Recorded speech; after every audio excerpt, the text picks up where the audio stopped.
बंधुओं, पश्चिम बंगाल में ममता का जो बंगाल है, उस बंगाल में 9 द्वीप हैं, नवद्वीप जिनको बोलते हैं। वहां मायापुर धाम है और उस मायापुर में एक ब्राह्मणों की बस्ती थी। उन ब्राह्मणों की बस्ती में एक ब्राह्मणों का घर था, जगन्नाथ मिश्र जी, और उनकी धर्मपत्नी का नाम था सची देवी। उनकी 8 कन्या हुई, 8 मर गई। बाद में एक पुत्र ने जन्म लिया, नाम रखा विश्वरूप। फिर बाद में एक पुत्र ने जन्म लिया, नाम रखा निमाई, क्योंकि नीम के पेड़ के नीचे उनका जन्म हुआ, तो इसलिए नीम के पेड़ की याद बनी रहे तो बालक का नाम क्या रखा? निमाई।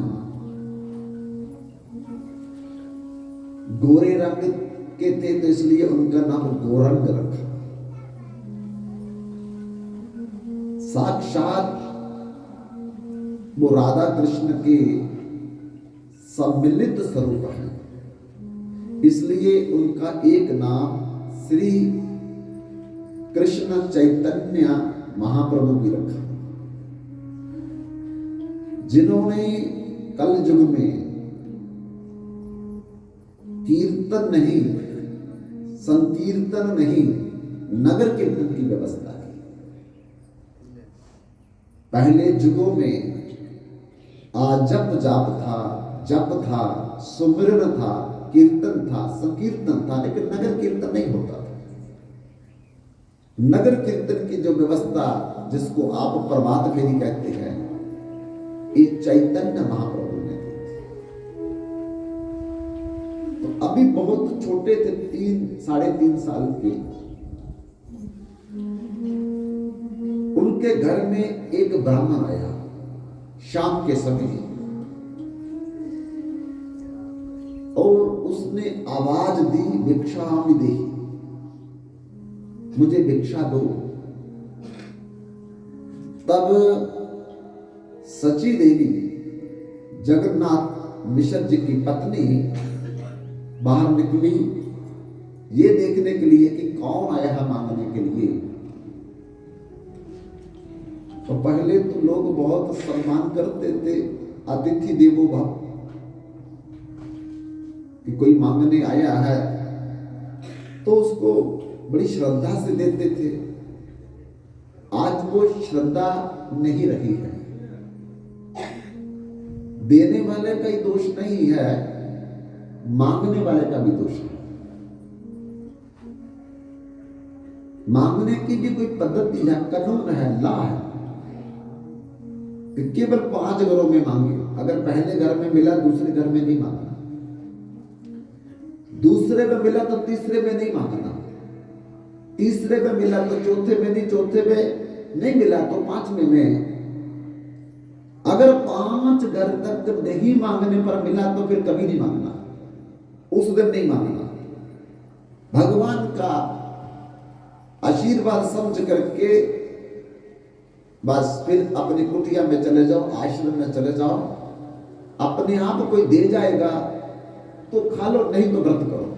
ये मांगने का नियम है। और मांगने वाले का ये भी नियम है कि जितने समय में गाय का दूध दुआ जाता है, उतने समय तक दरवाजे पर खड़ा रहे, नहीं दिया तो चला जाए। आज तो दरवाजा तोड़ देते हैं। अगर कोई नहीं देगा तो गाली गलौज देना शुरू कर देते हैं, अभिशाप वरदान देना शुरू कर देते हैं, और दिन में 100 घर मांगते हैं। तो मांगने वालों ने अपना रास्ता बदल लिया, तो देने वाले के भी रास्ते बदल गए। कई घरों में मांगने वाले पकड़े गए, चोरी कर लेते हैं, बहनों माता को अकेले देख करके ठग लेते हैं, इसलिए देश काल परिस्थिति को देखते हुए दोनों तरफ से फर्क आएगा। एक कलयुग का प्रभाव है, लेकिन उन्होंने आवाज दी भिक्षाम देही, मुझे कोई है अंदर तो भिक्षा दो। सची माता बाहर निकली, देखा तो बाहर एक ब्राह्मण खड़ा है। पूछा क्या लोगे? उन्होंने कहा कि मुझे सूखा अन्न चाहिए, कच्चा अन्न चाहिए। क्यों? क्योंकि मैं अपने हाथ से बना करके खाता हूं, किसी का बना हुआ मैं नहीं खाता हूं। तो कहां बनाओगे? जहां कोई व्यवस्था मिल जाएगी, तो हमारे घर में ही बना लो। उन्होंने कहा बहुत अच्छी बात है। तब सारी व्यवस्था उस ब्राह्मण परिवार ने कर दी। उन्होंने भोजन तैयार किया। रात का समय हो गया था। पत्तल में भोजन रख करके तुलसी साथ में रखते हैं, जिनको पता है। तो अगर बाई चांस तुलसी ना भी हो हमारे पास, तो अगर हम लोग इस उंगली से जिसको भोग लगा रखे हैं 3 बार तुलसी बोल देंगे लगा करके, तुलसी तुलसी तुलसी, ना डालने पर भी तुलसी आ गई बात। अगर ऐसा भी नहीं करेंगे तो भगवान को भोग लगाया है, लगा करके आंखें बंद करके 3 बार तुलसी बोल दो, तुलसी तुलसी तुलसी, तब भी उसमें तुलसी उपस्थित हो जाएगी। लेकिन कभी भी बिना भोग लगाए किसी वस्तु को ग्रहण नहीं करना चाहिए। क्यों? वेद कहता है अन्नम मांस जलम मदिरा जल विष्णुर अनिवेदितम। जिस अन्न को भगवान को निवेदित नहीं किया गया है वो मांस हो जाता है, मांस जैसे गुण आ जाते हैं उसमें। और जिस जल को भगवान को अर्पित नहीं किया जाता वो जल मदिरा का रूप ले लेता है, मदिरा जैसे गुण आ जाते हैं उसमें। इसलिए अन्नम मांस जलम मदिरा जद विष्णुर नानिवेदिता, जो भगवान को भोग नहीं लगता, किसी भी प्रकार का अन्न मांस, किसी भी प्रकार का जल, वो मदिरा का रूप धारण कर लेता है। इसलिए तेरा तुझको सौंप रहा क्या लागत है मोर, मेरा मुझ में कुछ नहीं जो कुछ है सो। तो इस सब कुछ भगवान का होते हुए भगवान को अर्पित सबसे पहले करने वाला व्यक्ति एक तो बीमारियों से मुक्त होगा, और दूसरा उसके घर में कभी भी किसी वस्तु का अभाव नहीं होगा। क्योंकि भगवान को पता है जो कुछ बनाएगा वो मेरे को भोग लगाएगा। तो फिर भगवान कभी आने देंगे? अरे लक्ष्मी को मांगना पड़ जाएगा, लेकिन भोग लगाने वाले व्यक्ति के परिवार में कभी भी किसी चीज का अभाव नहीं होगा। ये भगवान का वचन है, भगवान की प्रतिज्ञा है। तब बंधुओं उसने पत्तल पर सजा करके तुलसी दल रखा और पानी का गिलास साथ में रखा, आंखें बंद करके भगवान से कहने लगे कि प्रभु आपने गीता में कहा पत्रम पुष्पम फलम तोयम जो में भक्ता पर्यक्षति तदहम भक्त्या उपहृत अश्नामि प्रियतात्मना। कि कोई भी प्रेम से जब आपको पत्र पुष्प फल मिठाई अन्न भोजन दूध देता है तो आप मनुष्य का शरीर धारण करके उसको खाते हो, तो आप मेरे भोग को भी, मेरे भोजन को भी स्वीकार कीजिए। आंखें बंद थी, खोली जब खोली तो उनके घर का जो छोटा पुत्र था, जिसका नाम था गौरंगदेव निमाई, वो दोनों हाथ से वो पत्तल में खाने लगा। दोनों हाथ से जो भोग लगा रहा था ब्राह्मण, उनकी पत्तल में खा रहा था। जैसे ब्राह्मण ने आंखें खोली तो चिल्लाया ब्राह्मण, अरे झूठा कर दिया, झूठा कर दिया, झूठा कर दिया। तो मां दौड़ी, आवाज सुनकर के कही निमाई शरारती है, विश्वरूप तो बड़ा शांत स्वभाव का था, उसी ने कुछ किया है।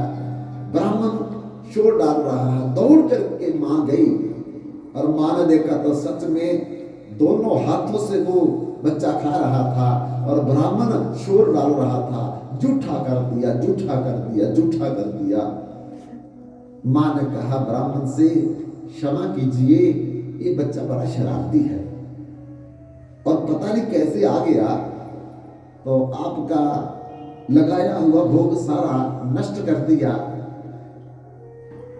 तो आप ऐसा करो, हम दूसरी बार आपको सब राशन दे देते हैं, लकड़ी दे देते हैं, चूल्हा दे देते हैं, आप द्वारा बना करके भोग लगाइए, हम इसको पकड़ करके रखेंगे। ब्राह्मण ने कहा चलो ठीक है, आप कह रहे हैं तो दूसरी बार बना लेते। तब ब्राह्मण ने दूसरी बार बनाया तो बच्चे को डांटा मां ने जाकर, खबरदार उधर गया था, इस कमरे से बाहर नहीं जाना। तो फिर ब्राह्मण को लगभग 10 बज गए बनाते बनाते। फिर पत्तल पे भोग सजा करके, गिलास रख करके, पानी का तुलसी दल डाल करके, तो आंखें बंद करके पत्रम पुष्पम फलम तोयम जो में वक्ता पर्यचति तदहम भक्त्या उपरे दर्शनामि प्रयातात्मना करने लगे। और फिर जब आंखें खोली तो वो बालक कहां से निकल आया, दोनों हाथ से फिर खा रहा था। तब तो ब्राह्मण और चिल्लाया, अरे सब नष्ट कर दिया दूसरी बार भी। तब मां फिर दौड़ करके आ गई, अरे ये कहां से निकल गया, इसको तो मैंने डांटा था और कमरे में अपने पास रखा था, ये निकल कैसे गया। देखा तो वो लड़का फिर ऐसे खा रहा था। मां ने कहा अब दूसरी बार मेरे से फिर गलती हो गई, अब मैं तीसरी बार इसको बांध के रखूंगी, तुम तीसरी बार बना लो, क्योंकि आप नहीं खाएंगे, हमने खा लिया और अतिथि भूखा रहे और घर का परिवार खा ले तो हमें नींद नहीं आएगी।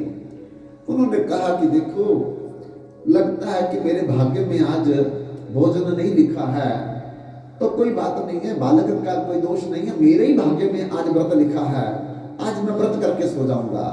लेकिन सची माता और उनके पति देव भी चले आए और उनका बड़ा पुत्र भी चला आया, चरण पकड़ लिए ब्राह्मण के, नहीं हमने खाया, आप भूखे रहेंगे, हमको बड़ा भारी दोष लगेगा, कृपा आप बना लीजिए तीसरी बार, आप इसको बांध करके रखेंगे कमरे के अंदर, अंदर से कुंडा लगा लेंगे। बंदी को तीसरी बार बना करके उस ब्राह्मण को कहा कि आप भोजन तैयार कीजिए। तीसरी बार उन्होंने भोजन तैयार किया और थोड़े चौकन्ने थे कि कहीं बालक आ ना जाए, और पत्तल सजा करके उसमें तुलसी दल डाल करके जल का गिलास रखा, फिर आंखें बंद करके वही मंत्र बोलने लगे। लेकिन भीतर भीतर में खोल खोल करके भी देखते आंखें, कहीं किसी दिशा से बालक फिर ना आ जाए। लेकिन जितने समय में उनकी आंख बंद हुई थी, उतने समय में वो बालक कहां से निकल के आ गया द्वारा।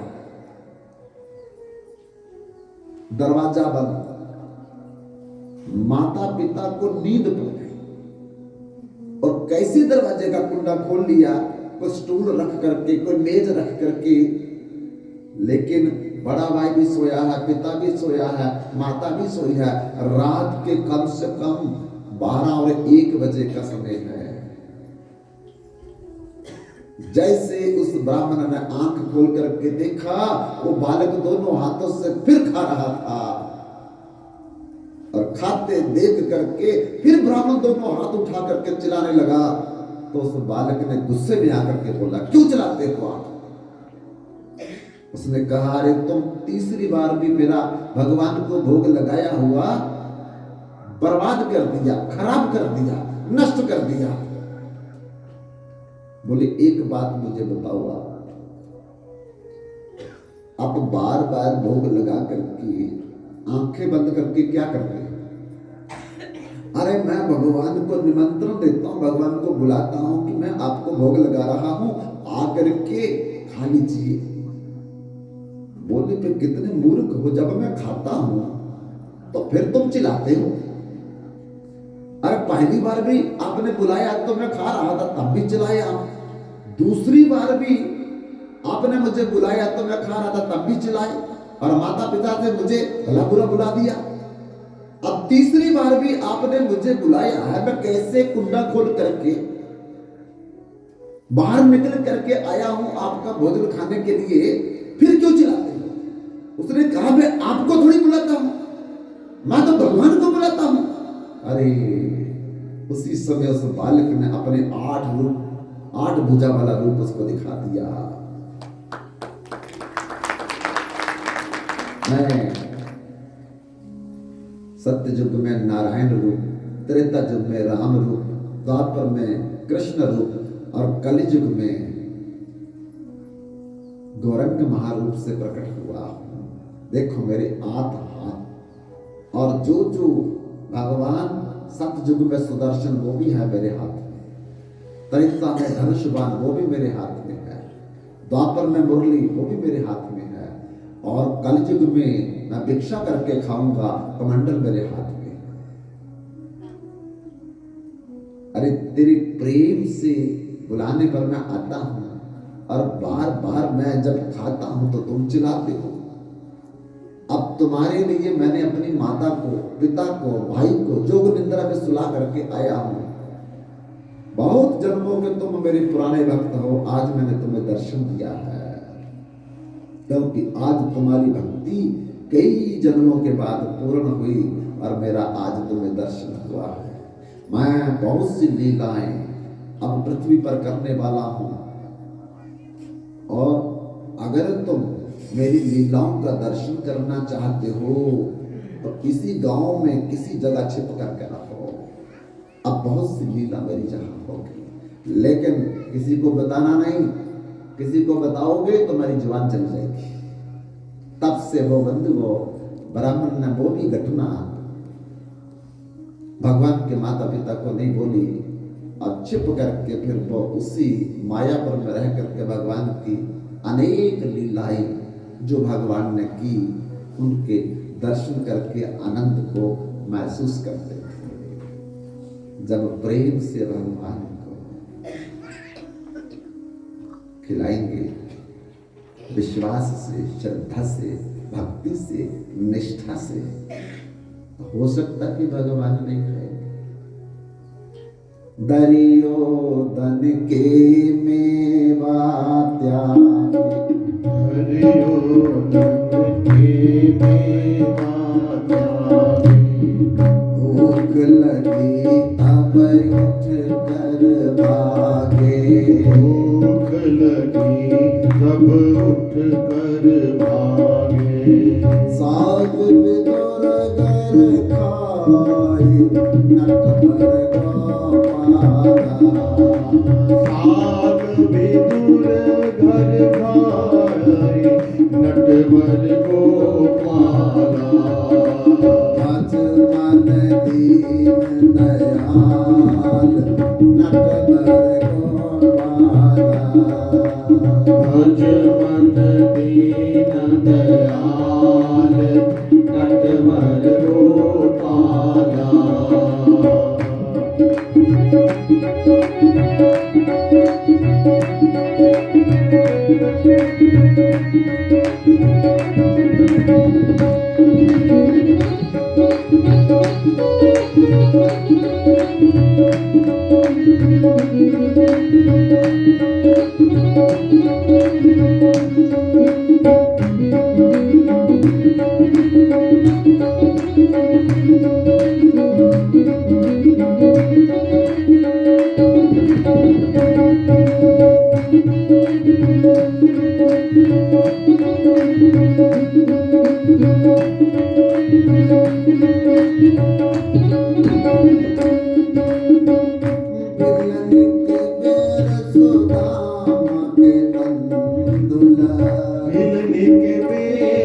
सुदामा के तंदुल, यशोदा का दही गोपियों का माखन, यशोदा का दही गोपियों का माखन, छिप छिप भोग लगाई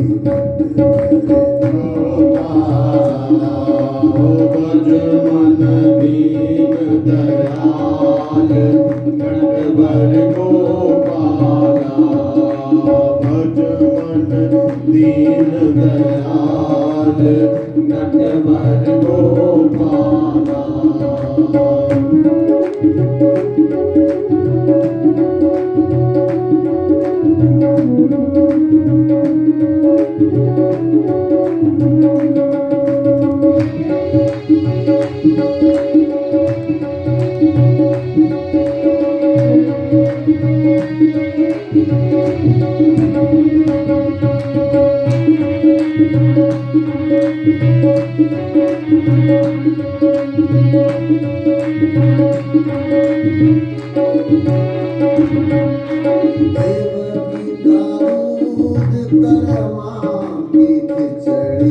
देवकी का दूध कर्मा की खिचड़ी, अन्य दी रोटी और नंद की मिश्री, नंद की रोटी और नंद की मिश्री, रुचि रुचि भोग लगाई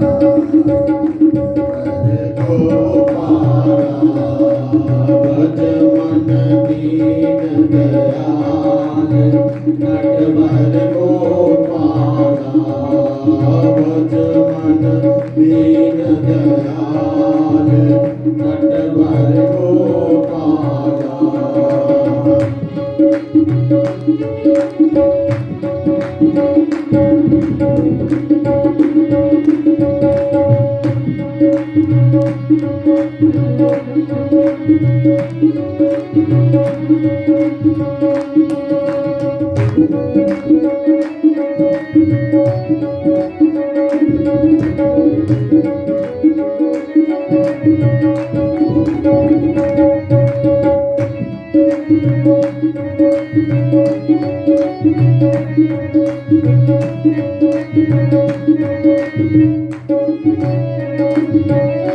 सब भक्तों की हो अर्जी, सब बातों की ये हो अर्जी, मानो न मानो तुम्हारी मर्जी, मानो न मानो तुम्हारी मर्जी, आकर भोग लगाओ नटवर गोपाला, भज मन दीन दयाल नटवर गोपाला, भज मन दीन दयाल नटवर गोपाला। भज मन दीन दयाल नटवर गोपाला, भज मन दीन दयाल नटवर गोपाला। उनकी इतनी महिमा है, इतना महत्व है कि भगवान को जो भी प्रेम से लगाएगा, भगवान मनुष्य का, मानव का शरीर धारण करके प्रेम सहित दिया हुआ उसके भोग को स्वीकार करके उसे अमृत बना करके वापस